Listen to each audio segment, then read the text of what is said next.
Are you stalking your ex on social media? Let's talk about why that's not really a good idea. Hey folks, I'm Jim Miller, helping you find and keep the love of your life and write a better love story. Going to ask you tonight, if you're new to the channel, tap the subscribe button, tick the bell icon, that way you'll be notified when I upload new content. I would ask you to give me a thumbs up and to share the video with someone else if you know someone going through a breakup maybe. So let's dive into the content. Are you stalking your ex on social media? I mean, I know I've done it before.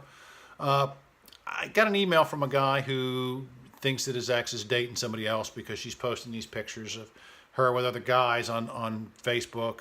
And I'm here to say, generally speaking, people post the best parts of their life on Facebook or Twitter or any of that. People don't generally talk about how depressed they are and whatnot, unless maybe if you got broken up with, you may be posting that, or if you broke up with them, they may be posting that kind of stuff.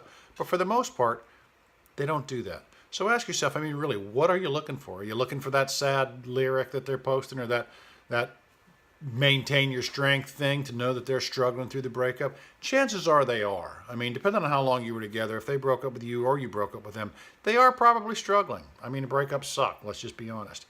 But chasing them down on Facebook is not a good idea. Again, people always generally post their best parts of their life. You know, they're having fun, they're enjoying themselves, they're going to post those pictures. I have a good friend of mine. He's retired now, but he was a marriage and family counselor. Remember, Sam always used to ask me to examine my motives. You know, before you do or say anything, what are your motives? What are you trying to accomplish here? So ask yourself that before you click on their profile or open that Snapchat or that tweet. You know, what are you looking for? I mean, really, ask yourself, what are you looking for? What are your motives for doing it? Are you trying to hurt yourself? Maybe subconsciously you're trying to hurt yourself, because that's generally what's going to happen.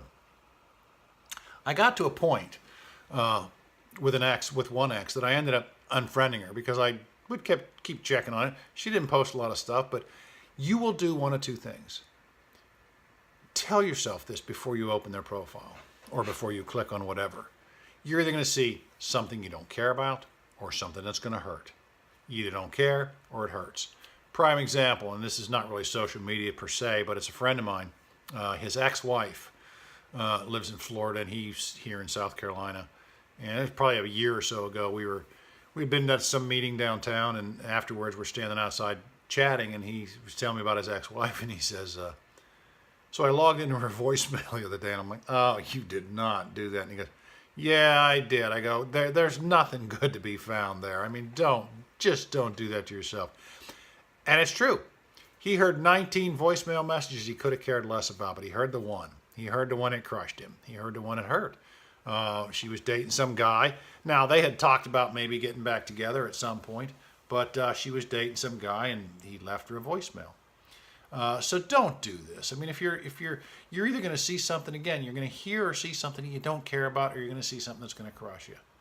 So don't do it. Okay? Find someone you can be accountable to. I had a friend of mine that I would call him before I'd click on a profile. I would call him and go, hey, listen, I'm thinking about doing it. Don't do it. Don't do it. And he would talk me down from it. You know, find someone you can be accountable to if you have to.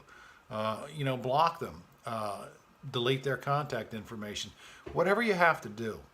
Because ultimately, checking up on that stuff will hurt you. And it really won't help you. It will not help you get back together with them. It will not help you, to really know what's going on truly in their life. Maybe you can see, hey, they're out of town because they're taking pictures from someplace else. But you're not going to know truly what's going on in their life. What you're going to know is what they post and what they want people to know. And that's about it. Anyway, ex-stalking, not good. Been there, done it. Don't want to do it anymore. Don't think you should do it either. Hope you don't. Anyway, folks, comment down below. You have any questions, anything you want me to talk about, anything like that, relationship questions, go ahead and post those down below. Also check the details section. There's a couple of free ebooks that I give away in there. You can sign up for those. And also, my personal email is in there. If you have a relationship question you don't want to post in a public comment, please feel free to write me an email. I generally answer all comments and emails within 24 hours. So that's it. Anyway, folks, have a great night. Jim Miller, helping you find and keep the love of your life and write a better love story. Thank you. Good night.